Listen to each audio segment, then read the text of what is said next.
নমস্কার বন্ধুরা, আবারও আজকে চলে আসলাম একটি নতুন ব্লগ নিয়ে আপনাদের সামনে। আমি প্রিয়া ধানবাদ থেকে উপস্থাপনা করছি।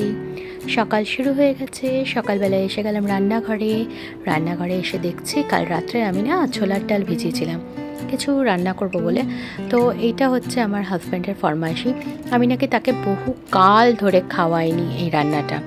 তো আশা করছি রান্না করতে করতে আপনারা বুঝে যাবেন কি রান্না করছি। আপনারা এমনিতেও কারা কারা ছোলার ডাল খেতে ভালোবাসেন বলবেন তো। ছোলার ডাল খেতে বা ছোলার ডালের বড়া এটা খেতে কারা কারা ভালোবাসেন জানেন। এটারও একটা গল্প আছে। আমি যখন আমার নতুন নতুন বিয়ে হয়েছে, আমার হাজব্যান্ড আমাকে বলতো, আমি যখন জিজ্ঞেস করতাম বাইরে হয়তো খেয়েছে কিছু খাবার, তো তখন ছোলার ডাল বা পরোটা এরকম খেত, তো তখন জিজ্ঞেস করতাম হ্যাঁ গো কী খেয়েছো, তখন আমাকে বলতো বুটের ডাল আর রুটি। তখন না বুঝতে পারতাম না বুটের ডাল, আমি ভাবতাম বুট তো পায়ে পড়ে। তখন ভাবতাম বলবো তো খারাপও লাগতো, লজ্জাও লাগতো যে বুট বলে বলবো, তখন বলবে যে ও ওই মেয়েটা জানে না, তো কীরকম লাগবে। তাই জন্য কখনো প্রকাশ করতাম না যে বুট মানে যে ছোলা, সেটা বুঝতাম না। বলতাম ও আচ্ছা আচ্ছা ঠিক আছে, ভালো ভালো লেগেছে, বলছে হ্যাঁ ভালো লেগেছে। তখন ভাবতাম মনে মনে বুটের ডাল, বুটের ডাল মানে কি ওই যে পায়ে পড়ে বুট, ওটার থেকে কি কোনো কিছু হয়, কৃত্রিম কিছু করে বার করেছে নাকি মানুষে, বুঝতে পারতাম না। দেখুন এটা বলতে পারেন আমার বোকামি, আবার বলতে পারেন সহজ মন, সহজ সরল মন, বুঝতে পারতাম না। তো সেই কারণে বুঝিনি। আপনাদের কাছে বোকামি মনেই হতে পারে। আর আমি না ও যা বলতো আমি তাই সত্যি মানতাম। আর সত্যি আজও সেটাই, ও যে কথাটা বলে আমাদের মধ্যে মিথ্যাচারটা নেই। আমরা যা করছি যেমন করছি, ইভেন কি প্রিয়াংশুর মধ্যে ওটা দিয়েছি, সত্যি কথা বলো। তো যাই হোক, পরে আমি ওকে একদিন জিজ্ঞেস করলাম হ্যাঁ গো বুটের ডাল বলো ওটা কী, তখন বলো বুট ছোলার ডালকে বলি। তো এই হচ্ছে গল্পটা। চলুন আপনাদের সাথে গল্প করতে করতে এখানে দেখিয়ে দিলাম। আমি না মিক্সির গ্লাসে নিয়ে নিলাম ছোলার ডালটা, পুরো ওভারনাইট রেখেছিলাম ভিজিয়ে সারা রাত। ওটার মধ্যে জিরা নিয়ে নিলাম, একটু আদা ছিলে নিয়ে নিলাম, কাঁচা লঙ্কা নিলাম। আর এইখানে না আমের হালুয়াটা বের করে রাখলাম, ওটা আপনাদের দেখালাম, পিঙ্ক কালারের যেটা বক্সটাতে। ও খেয়ে যাবে, মুড়ি দিয়ে খেয়ে নেবে। আমি এটা এখন ডালটা পিষে নিচ্ছি। কারেন্ট থাকাকালীন না সকাল সকাল উঠে এই পেশাপিশির কাজটা করে নিলে না খুব ভালো হয়। না করলে জানেন পুরো কারেন্টের ভরসায় থাকবো, আর কোনো রান্নাটা হবে না ঠিক মতন। খুব প্রবলেম আমাদের ঝাড়খণ্ডে না, এই ইলেকট্রিসিটির ভীষণ প্রবলেম, যেটা আমাকে বেঙ্গলে কখনো ফেস করতে হয়নি। ছোটোবেলায় ফেস করতে হয়েছিল, কিন্তু আস্তে আস্তে যখন আফটার কি বলবো মাধ্যমিকের পরে আমি আর এই কারেন্ট ইলেকট্রিসিটি নিয়ে কোনো ফেস করিনি। কিন্তু ঝাড়খণ্ডে প্রচুর প্রচুর ইলেকট্রিসিটির প্রবলেম হয়। যেখানে উৎপন্ন দেখুন দামোদর নদী, আর যেখানে উৎপন্ন ইলেকট্রিসিটি সেইখান থেকেই এত ইলেকট্রিসিটির প্রবলেম। কী করবো বলে না, ঘরানির ঘর ফুটো অমনি গল্পটা হয়ে গেছে। যাই হোক, আপনাদের সাথে গল্প করতে করতে আমি জানিয়ে দিচ্ছি আজকে আমি বানাচ্ছি ধোকার ডালনা। তাই জন্য ধোকা বানাবো বলে এটা রেডি করছি। এই ধোকা সেই ধোকা নয়, আমি কিন্তু ধোকা দেবো না। এই যে ডালটা বেটে নিলাম, সুন্দরভাবে বাটা হয়ে গেছে। আর এই দিকে দেখুন প্রিয়াংশুর কিছু হোমওয়ার্ক ছিল স্কুলের, সকালবেলায় একটুখানি বিস্কিট খেয়ে নিয়েছে, খেয়ে স্কুলের হোমওয়ার্কটা করছে। এখানে কালারিং করার দিয়েছিল, তো পুরোটা কমপ্লিট করেনি, পরে আমাকে অল্প করে দিয়েছে। ও আমার ঘরের যে বুকসটা আছে ওগুলোতে করবে বললো। বললাম ঠিক আছে, যতদূর তোমার ভালো লাগছে করো তুমি। তো করলো বসে বসে। আর একা একা এক্সপেক্ট করাও উচিত না, এইটুকু একটা বাচ্চার সাথে বাচ্চাটা করবে, ওর বাবা ফ্রেশ হতে গেছে, আমি কাজ করছি, এটা সম্ভব না। এটা যদি চাওয়া না, এটা বোকামি আর কিচ্ছু না। চলুন রান্নাঘরে এসে গেছি। রান্নাঘরে এসে গিয়ে এখন আলুটাকে কেটে নিচ্ছি ধোকার ডালনার জন্য। আমি চাই না যত তাড়াতাড়ি যদি রান্নাটা করে নিই, তাহলে আমি প্রিয়াংশুকে ফুললি টাইম দিয়ে দেবো, আর টাইম দিতে পারলে ভালোও লাগে।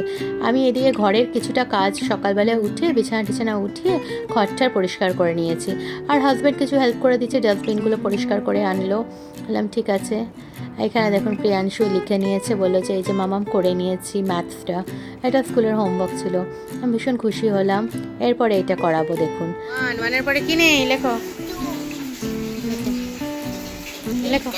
এটা রাখলাম না তো পেজটা ছিঁড়ে, ওইটা পরে এই করো। ওয়ানের পরে 2 এর পরে 3 আছে, 3 এর পরে পরে 5 আছে, 5 এর পরে 6 এর পরে 7 আছে, 7 এর পরে এটার পরে 9 আছে, 9 এর পরে এটা একসাথেই লিখতে হবে। Very good.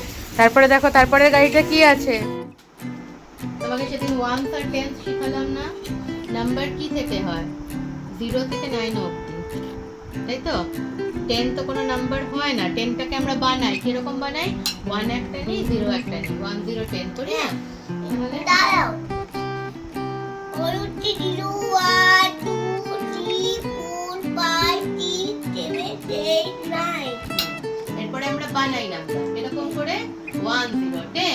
আবার 0 চলে গেল, এবারে কি করে 1 1 11 1 হয়ে গেল, তো 1 2 2 এমনি করে বানিয়ে করি, তাই তো? নাম্বার 0 থেকে 9 অবধি হয়। মনে রাখো, তুমি আগে ওইটা শেখো। হাজব্যান্ডের ব্রেকফাস্ট হয়ে গেছে, প্রিয়াংশুও করে নিল, আমি একটুখানি খাবার খেয়ে নিয়েছি। এবার হাজব্যান্ড কাজে বেরিয়ে যাচ্ছে, সব ঠাকুরকে মামামের আশীর্বাদ নিয়ে চলে যাচ্ছে। প্রিয়াংশুকে ডাকলো, বাবা একটুখানি প্রিয়াংশু হাম্পু দিল না। আমি ওখান থেকে বললাম যে দাও একটু, দেখবেন দেখুন দেখুন হাম্পু দেবে, ও গালটা মুছে নিচ্ছে, একটু অভিমান হয়েছে বাবার উপর।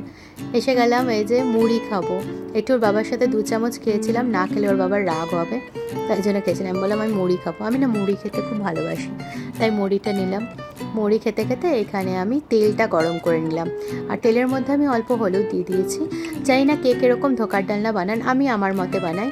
তেলের মধ্যে অল্প হলুদ দিয়ে দিয়েছি, আর চাইলে আপনারা গোটা জিরা ফোড়ন দিতে পারেন, আমি কিছু ফোড়ন দিইনি। আর যখন বেটেছিলাম আপনারা তো জানেন জিরা, কাঁচা লঙ্কাটা কম দিয়েছি যেহেতু প্রিয়াংশু খাবে, আর আদা অল্প। এখন নুন দিয়ে দিলাম, অল্প চিনি দিয়ে দিলাম। এরপর এটাকে ভালো করে নাড়াচাড়া করে শুকিয়ে নেব।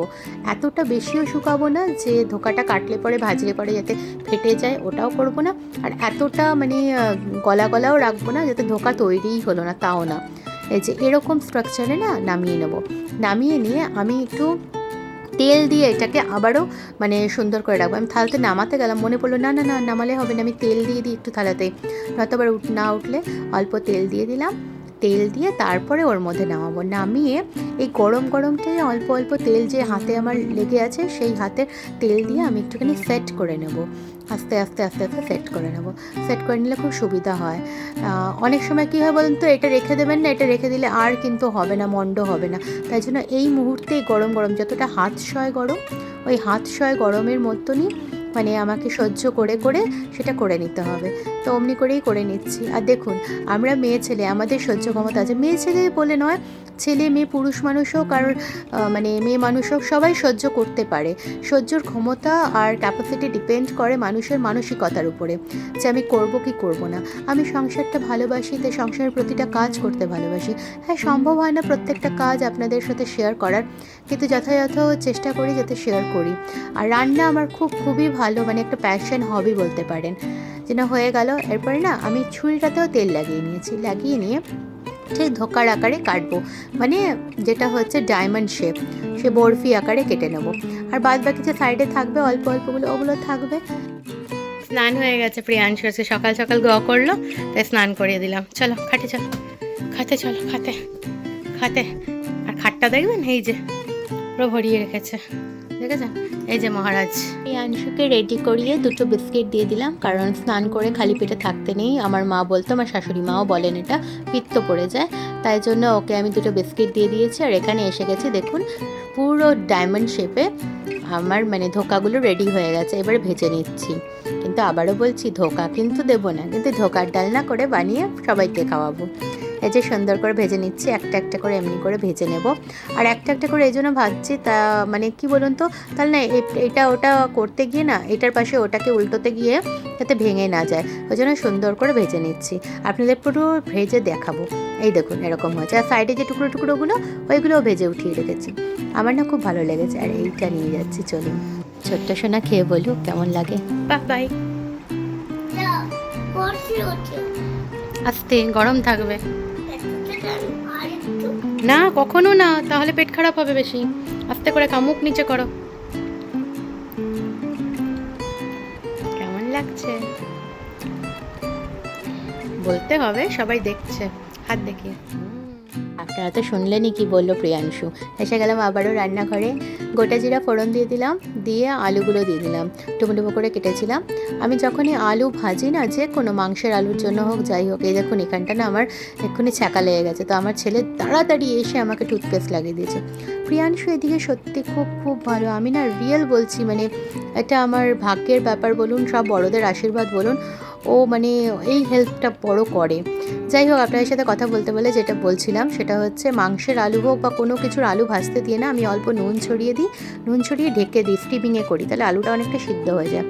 এখানে টক দই নিয়ে নিয়েছি, অনেকে দিতেও পারেন, নাও দিতে পারেন, আমি আমার মতন করছি। দিয়ে দিলাম জিরা ধনের গুঁড়ো, হালকা করে করছি, একটু কাশ্মীরি মির্চ দিয়ে দিলাম। দিয়ে নিয়ে এটার মধ্যে নুন দিয়ে দিচ্ছি পরিমাণ মতো, অল্প চিনি দিয়ে দেবো, হলুদ দিয়ে দেবো, নিয়ে ভালো করে এটাকে মিক্স করে নেব, একটা পেস্ট বানিয়ে নেব। আপনারা এখানে চাইলে আদা জিরা বাটা, কাঁচা লঙ্কা বাটা, টমেটো বাটা দিতে পারেন, আমি কিছু দিলাম না। ওই পেস্টটা রেডি করে রেখে দিয়েছি। আর আলুগুলো ওখানে ভাজা হচ্ছে আমার, আলুগুলো একটু টাইম লাগবে, ততক্ষণে আমি বাসনটা ধুয়ে নেব। তো বাসনটা ধুয়ে নিতে এসে গেলাম। আর ওখানে প্রিয়াংশু একটুখানি খেলু করছে, বললাম যে খেলো, সকাল থেকে অনেকটা পড়েছো, এবারে খেলে নাও। আমি এমনিতেও এখন বলতে গেলে ওকে না ওরকমই টাইম দিই, পড়া খেলা ওরকম করি। আর বাবা মানে কি বলুন, বাবা নেই, ওর বাবাও নেই, এখন ডিউটি চলে গেছে। আমার বাবা তো খড়গপুর গেছে, আপনারা জানেনই। তো আর কদিন পরে এসে যাবে, 2-4 দিনের জন্য গেছে, বাবা এসে যাবে। আসলেই দেখবেন সারাদিন দুষ্টুমি শুরু হয়ে যাবে। আর ওইগুলো সত্যি এখন মিস করি, জানেন, যে বাবা নেই, ও পুরো শান্ত হয়ে গেছে। এখন না শান্ত হয়ে গেছে না, একটু রাগ দেখিয়ে দিচ্ছে আমার উপর, জানেন। জানি বাচ্চা কী করবে, সারাদিন মাকে পায়, মাকে ভালোবাসে, আবার মাকেই রাগ দেখায়। তখন আমিও অভিমান করি যে তুমি সারাদিন আমাকে আমার সাথেই থাকো, আর বাবা এসে গেলে, দাদান এসে গেলে তুমি দাদান আর বাবার সাথে তুমি একেবারে জুড়ে যাও, আর তুমি মাকে ভুলে যাও। তখন ওর বাবা বুঝায় যে না গো, তোমাকে কি ভুলতে পারে, ও কখনো তোমাকে ভোলে না, ওর তো একটুখানি অভিমান হয়, ও চলে যাবে, জানে তুমি বকলে বাবা আমাকে বাঁচাবে, তুমি বকলে দাদান আমাকে বাঁচাবে, তাই জন্য করে। আর এটা সত্যি আমরাও ছোটোবেলায় করতাম। মাম্মাম যখন আমাকে মারতো, তখন আমি পেছনে গিয়ে, আমার বাবার পেছনে গিয়ে লুকাতাম যে আমার বাবা আমাকে বাঁচাবে।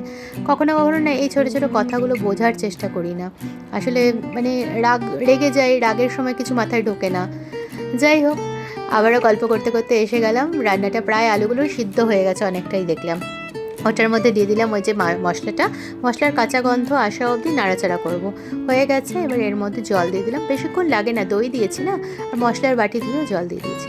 ওপর থেকে একটা তেজপাতা দিলাম, ওই যে আমার মা বলেছে তেলে তেজপাতা দিবি না, গন্ধটা চলে যায়।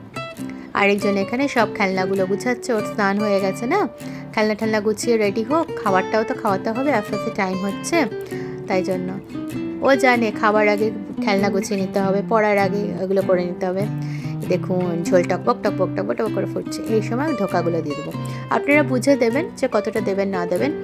আর চাইলে না ঝোলের পরিমাণটা মানে একটু বেশি করেই রাখবেন, ধোকাতে টেনে নেয় অনেকটা ঝোল, আলাদা করে মানে ঝোলটা রাখতে পারেন, কিছুক্ষণের জন্য ধোকা দিয়ে ফুটিয়ে নিয়ে তারপরে ধোকা আলাদা, ঝোল আলাদা রাখতে পারেন, নয়তো পুরো শুষে নেবে, তারপর না আর ভালো লাগবে না। রেডি হয়ে গেছে, রেডি টু ইট। কেমন হয়েছে দেখে তো সত্যি বলছি, ভয়েস ওভার এখন দিচ্ছি, কিন্তু সত্যি অপূর্ব হয়েছিল। আর রিভিউ তো আমার ছেলে আগেই দিয়েছে, প্রিয়াংশু, এরপরে ওর বাবা যখন রাত্রিবেলায় আসবে তখন খাবে। আমি ওপর থেকে অল্প একটুখানি কাউ ঘি দিয়ে দিলাম, আর গরম মশলা একটু চাইলে ছড়িয়ে দিতে পারেন। ঘি গরম মশলা দিলে না যে কোনো নিরামিষ তরকারি বেশ মানে স্বাদটা মনে হয় দ্বিগুণ নিয়ে এসে যায়। তো ওইটাই, আমি ঘিটা ছড়িয়ে দিলাম সুন্দর করে। এবারে আমি সোজা চলে যাব, ফ্রেশন আপ হয়ে যাব। এসে গেলাম, ফ্রেশন আপ হয়ে স্নান টান করে আমার ছোট্ট সোনা ওখানে বসে বসে খেলছে, কি পড়ছে, কিছু একটা করছে হয়তো। আর আমি এখানে একটুখানি রেডি হয়ে যাই, রেডি হয়ে গিয়ে তারপরে ভাত ঠাত বেড়ে আনবো, দুজনে মিলে খাবো, খেয়ে তারপরে ঘুমও হবে, তারপরে আবার বিকালের কাজ। আমাদের তো জানেনই মানে গৃহিণীর যেটা কাজ, সারাদিন ধরে আমাদের এই সংসারকে গোছানো, সংসারকে ভালোবাসা, সংসার নিয়েই থাকা। একসময় যখন চাকরি করতাম তখন চাকরিকে ভীষণ ভালোবাসতাম, আজ সংসারই। আমার আর প্রিয়াংশুর ভাত নিয়ে প্রিয়াংশু আবার ফ্ল্যাশ জ্বালিয়েছে, যে ভাত আর এই যে ধোকার ডালনা, দেখি প্রিয়াংশুর কেমন লাগে। হালকা পাতলা বানিয়েছি, ফার্স্টে একটুখানি ধোকাটা ভেঙে একটু প্রিয়াংশুর মুখে দিই। বাবাই দেখো তো ভালো লাগছে, মুখে অমনি করে না, ভালো লাগছে, আগে বলো ভালো লাগছে। চলো এবারে খাওয়াই, হ্যাঁ চলুন খাইয়ে নিই, একেবারে বিকেলে আবার আপনাদের সামনে আসবো। সন্ধ্যা বন্ধুরা, আমি না এখানে ভাত বসিয়ে দিয়েছি, হাজব্যান্ড ভাত এসে খাবে। আর আজকে দিনের বেলা তো দেখিয়েছেন ধোকার ডালনা, তো এখানে কিছুটা রয়ে গেছে, ওর জন্য আলাদা আমি উঠিয়ে একটা বাটিতে রেখেই দিয়েছিলাম, তো একসাথে গরম করে দেবো।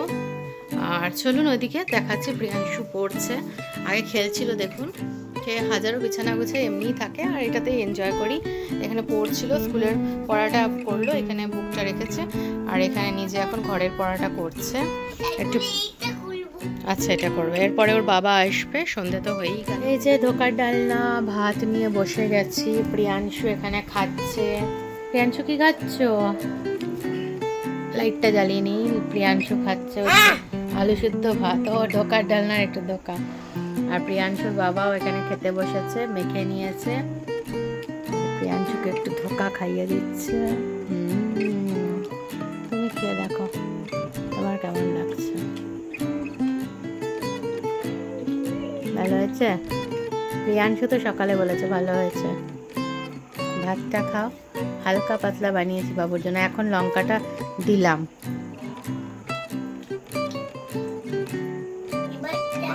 ভালো হয়েছে? আজকের ব্লগটা আমি এখানেই শেষ করছি। টাটা, সবাই সুস্থ থাকবেন, ভালো থাকবেন। আবার কালকে একটু নতুন ব্লগ নিয়ে চলে আসবো। বন্ধুদের অনেক অনেক ভালোবাসা। সাবস্ক্রাইব বাটনটা টিপে পাশে থাকবেন।